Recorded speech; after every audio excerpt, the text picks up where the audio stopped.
علیکم، میرا نام عمران احمد ہے۔ میرا سوال یہ ہے، ہم احمدی کیوں ہیں؟ ہم احمدی کیوں ہیں؟ ہم احمدی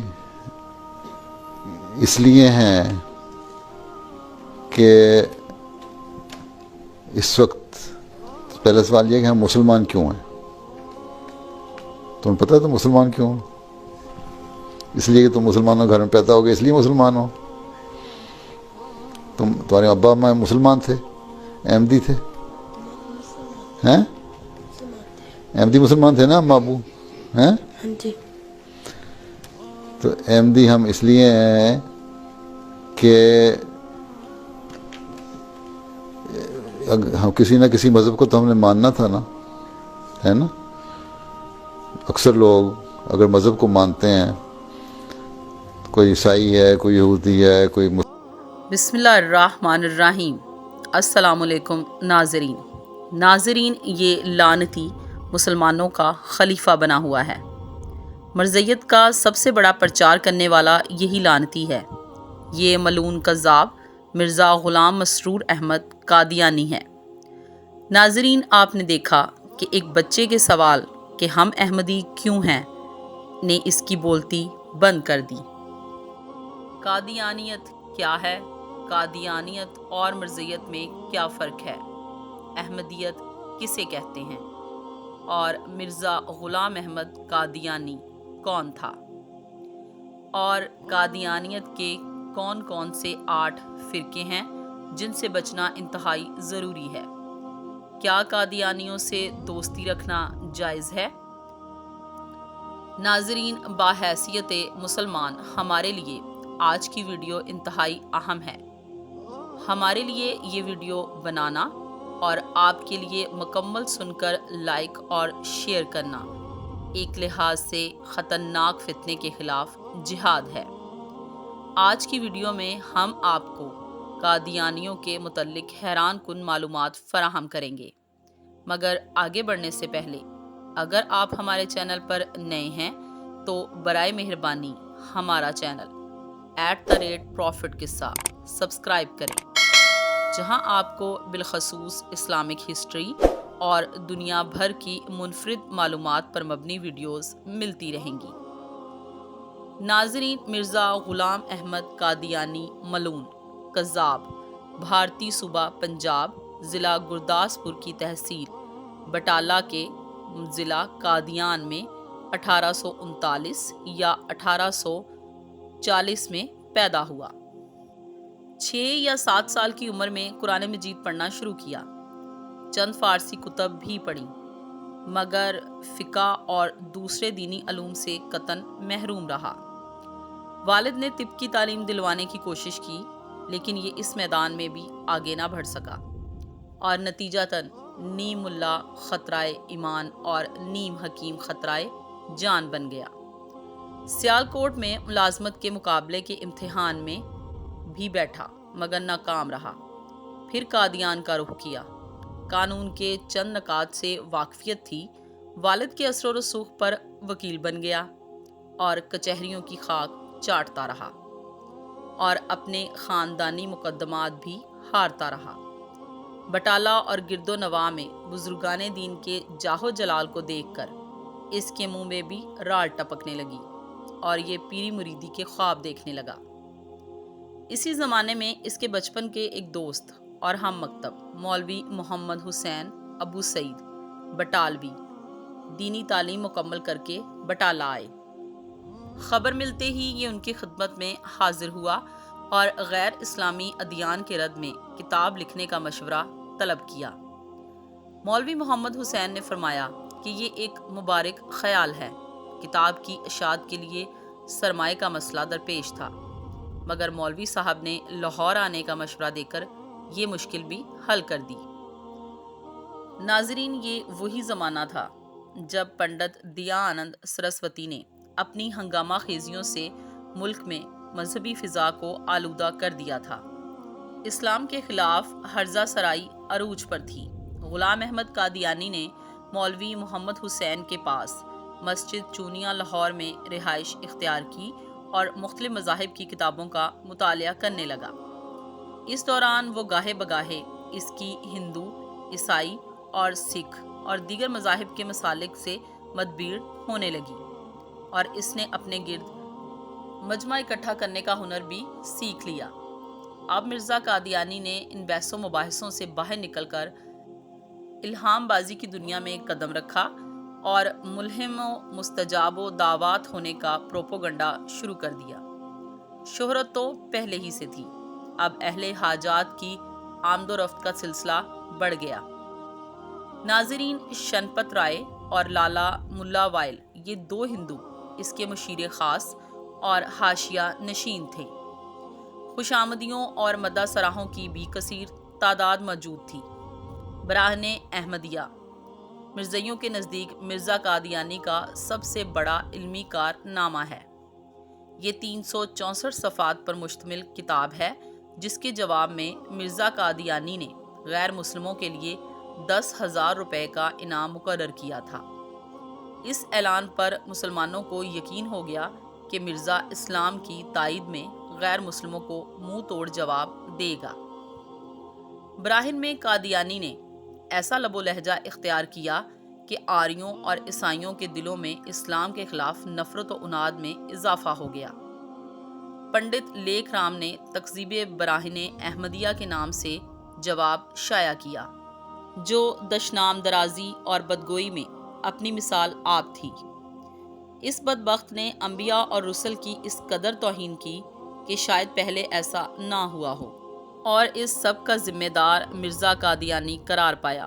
مگر مرزا اور اس کے حواریوں کے نزدیک براہن کامیاب ترین کتاب رہی۔ اسی دوران امرتسر میں مرزا غلام احمد قادیانی کے دوست حکیم محمد شریف نے اس کو مجدد ہونے کا مشورہ دیا۔ چنانچہ مرزا نے مجددیت کا ڈھنڈورا پیٹنا شروع کر دیا اور دنیا بھر میں مختلف زبانوں میں لٹریچر بھجوانے شروع کر دیے۔ مگر مرزا تجدید کے اثر کا کمال یہ ہوا کہ 20,000 دعوتی اشتہار کی ترسیل کے باوجود ایک بھی غیر مسلم اس کا ہم نوا نہ بنا۔ علماء لدھیانہ میں ممتاز حیثیت کے حامل مولوی محمد، مولوی عبداللہ اور مولوی اسماعیل تینوں حقیقی بھائیوں نے کہیں سے کتاب براہن احمدیہ حاصل کر کے اس کا مطالعہ کیا۔ ناظرین، اس میں الہات زندیقہ کے جو مار نظر آئے، انہوں نے شہر میں اعلان کر دیا کہ یہ شخص مجدد نہیں بلکہ ملحد اور زندیق ہے، اور مرزا کی تکفیر کا فتویٰ جاری کر دیا۔ تھوڑے ہی دنوں بعد علماء حرمین و شریفین کی طرف سے بھی مرزا غلام احمد قادیانی کے کفر کے فتوے ہندوستان پہنچ گئے۔ جب تکفیری فتووں کے بعد مرزا کی سرگرمیاں متاثر ہونے لگیں تو اس نے مسیح ہونے کے اعلان کی منصوبہ بندی شروع کر دی۔ سب سے پہلے اس نے حضرت عیسیٰ علیہ السلام کی حیات اور آپ کی آمد ثانی کا انکار کیا، حالانکہ اپنی کتاب کے صفحہ نمبر 498 میں حضرت عیسیٰ علیہ السلام کی آمد ثانی کا اقرار کر چکا تھا۔ پھر اس بدبخت نے یہ پروپوگنڈا شروع کر دی کہ میں مثل مسیح ہوں۔ علماء حق کی جانب سے اس کے اس دعوے کی شدید نفی کی گئی، مگر پادریوں کی جانب سے خاموشی نے اس کا حوصلہ بڑھا دیا، اور آخر کار اس نے 1890 میں یہ دعویٰ بھی کر دیا کہ احادیث کی کتابوں میں جس مسیح کے آنے کی پیشن گوئی کی گئی ہے وہ میں ہی ہوں، نعوذ باللہ۔ جب ہر طرف سے معجزات میں سے کوئی ایک معجزہ دکھانے کے مطالبات بڑھنے لگے تو اس زندیق نے معجزات کا سرے سے ہی انکار کر دیا۔ پھر اس نے 1892 میں امام مہدی ہونے کا اعلان کر دیا، نعوذ باللہ۔ مرزا کے جھوٹ پر جھوٹ اور دین اسلام کا حلیہ بگاڑنے پر اس کے محسن و مربی مولوی محمد حسین سمیت کئی لوگوں نے اس کا ساتھ چھوڑ دیا اور اس کے جھوٹے دعووں کی پول کھولنے لگے۔ حضرت پیر مہر علی شاہ گولڑوی نے مرزا قادیانی کی ایسی خبر لی کہ اس کے 14 طبق روشن ہو گئے۔ جب اس نے محسوس کیا کہ اب بچنے کا کوئی راستہ نہیں تو مناظرے کی دعوت دے دی، اور جب بے حد مصروفیت کے باوجود حضرت پیر مہر علی شاہ صاحب مناظرے کے لیے لاہور پہنچے تو یہ بھاگ گیا اور پیر صاحب کے خلاف یہ پروپیگنڈا شروع کر دیا کہ وہ تشریف نہیں لائے۔ ناظرین، سال 1901 میں مرزا کذاب غلام احمد قادیانی لعین، ذلی و بروزی اور غیر تشریع نبی اور پھر اصلی نبی ہونے کا دعویٰ کرنے لگا، نعوذ باللہ، اور 29 مئی 1908 کو اچانک قہر خداوند عالم کا شکار ہوا اور ہیضے میں مبتلا ہو کر لاہور میں پخانہ کے اندر انتہائی ذلت اور رسوائی کی موت سے ہلاک ہو گیا۔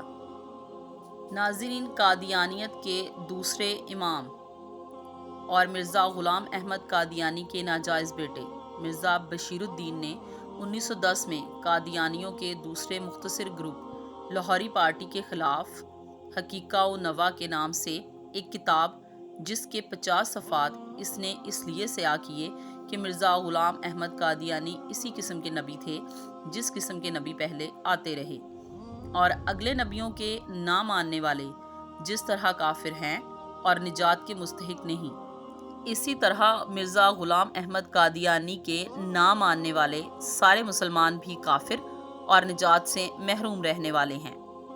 اس کتاب میں مرزا کی نبوت پر 20 دلیلیں لکھیں۔ ان میں ایک دلیل یہ بھی تھی کہ مرزا صاحب نے خود اپنے آپ کو نبی اور رسول کہا ہے۔ ناظرین، مرزا غلام احمد قادیانی نے اپنے دعویٰ نبوت کے ساتھ اور ارتدادی سرگرمیوں میں مصروف کار ہیں اور مسلمان نوجوانوں کو گمراہ کر رہے ہیں۔ ناظرین، ان کے 8 بڑے فرقے کون سے ہیں اور ان سے بچنا انتہائی ضروری کیوں ہے، جو مختلف شکلوں، مختلف لبادے اوڑھ کر مسلمان نوجوانوں کو گمراہ کر رہے ہیں؟ مرزا غلام احمد قادیانی کی گندی نبوت کے دعوے آج بھی پوری دنیا میں پھیلا رہے ہیں۔ نمبر 1، سبز احمدیت، بانی و سربراہ مرزا رفیع احمد۔ نمبر 2، احمدیت، بانی و سربراہ مرزا مسرور احمد۔ ناظرین، یہ لعنتی مسلمانوں کا موجودہ خلیفہ بنا ہوا ہے اور اس کے تانے بانے مرزا غلام احمد قادیانی سے ملتے ہیں اور اس کا اسلام سے کوئی تعلق نہیں۔ مرزیت کا سب سے بڑا پرچار کرنے والا یہی لعنتی ہے۔ نمبر 3، اصلاح پسند، بانی و سربراہ لعین عبدالغفار چمبا۔ نمبر 4، لاہوری گروپ، بانی و سربراہ محمد علی۔ نمبر 5، صحیح الاسلام، بانی و سربراہ منیر عظیم۔ نمبر 6، المسلمین، بانی و سربراہ ظفر اللہ ڈومن۔ نمبر 7، حقیقی، بانی و سربراہ ناصر سلطانی۔ نمبر 8، انوار الاسلام، بانی و سربراہ الحاجی جبریل۔ ناظرین، یہ فرقے پوری دنیا میں احمدیت کا پرچار اپنے اپنے طریقے سے کر رہے ہیں۔ ان کے درمیان کچھ اختلافات ضرور ہیں، مگر یہ سب انتہائی لعین اور زندیق ہیں اور پوری دنیا میں جھوٹے نبی مرزا غلام احمد قادیانی کے دعوے کو پھیلا رہے ہیں اور مسلمانوں کو گمراہ کر کے نوجوان نسل کو تباہ کر رہے ہیں۔ ان سب سے بچنا انتہائی ضروری ہے۔ اللہ رب العزت سے دعا ہے کہ وہ مسلمانوں کو عقل سلیم کے ساتھ ان جھوٹے مدیان نبوت کی شر انگیزیوں سے محفوظ رکھے۔ یہ تمام تحقیق اور اس ویڈیو کا مقصد عالم اسلام اور راسخ العقیدہ مسلمانوں کو ان جھوٹے نبیوں کی کارستانیوں اور ان کی عبرتناک انجام سے آگاہ کرنا مقصود ہے۔ خاتم الانبیاء سید المرسلین امام الانبیاء جناب محمد رسول اللہ صلی اللہ علیہ وآلہ وسلم نے اپنی حیات مبارکہ میں جھوٹے مدیان نبوت کے قتل اور انہیں منطقی انجام تک پہنچانے کے احکامات جاری کیے۔ حضرت سیدنا صدیق اکبر رضی اللہ تعالیٰ عنہ نے اپنے دور خلافت میں ترجیحی بنیادوں پر ان بدبختوں کا کلا کما کیا۔ آپ کے بعد ہر دور میں اس طرح کے لوگ سامنے آئے اور انجام بد سے دوچار ہوئے، مگر افسوسناک امر یہ ہے کہ 2-3 صدیوں کے دوران عالم اسلام کی جانب سے ان جھوٹے نبیوں کے خلاف حکومتی سطح پر کوئی واضح اقدامات نظر نہیں آئے۔ مرزا غلام احمد قادیانی کا اثر و رسوخ اس وقت دنیا بھر کے کم و بیش 8 ممالک میں مضبوط تر ہے، بالخصوص جنوبی ایشیا، پاکستان اور بھارت کے مسلمان اس کے مرتدد و مریدوں کے اشارے پر ہیں۔ پاکستان کی حکومتی راہداریوں میں گھسے یہ قادیانی کچھ ضمیر فروش سیاستدانوں اور اعلیٰ عہدوں پر فائز بیوروکریٹس اور ریاستی اداروں میں اعلیٰ افسران کی حیثیت سے ہر موقع پر دین اسلام میں نقب لگانے کی کوشش کر رہے ہیں۔ ناظرین، قادیانی کے ساتھ اٹھنا بیٹھنا یا دوستی رکھنا اسلام میں قطعاً جائز نہیں۔ آج ضرورت اس امر کی ہے کہ دین اسلام کے پاک وجود کو بچانے کے لیے ان شیطانوں اور کذابوں کا کلا کما کیا جائے اور خاتم الانبیاء سیدنا جناب محمد رسول اللہ صلی اللہ علیہ وآلہ وسلم کی سنت و احکامات کی پیروی کرتے ہوئے سخت سے سخت فیصلے کیے جانے چاہیے۔ ناظرین، امید ہے کہ آپ کو ہماری ویڈیو پسند آئی ہوگی۔ ملتے ہیں بہت جلد ایک نئی تاریخی، تحقیقی اور معلوماتی ویڈیو کے ساتھ۔ دیکھتے رہیے @پروفٹ قصہ۔ خوش رہیے، آباد رہیے۔ اللہ حافظ۔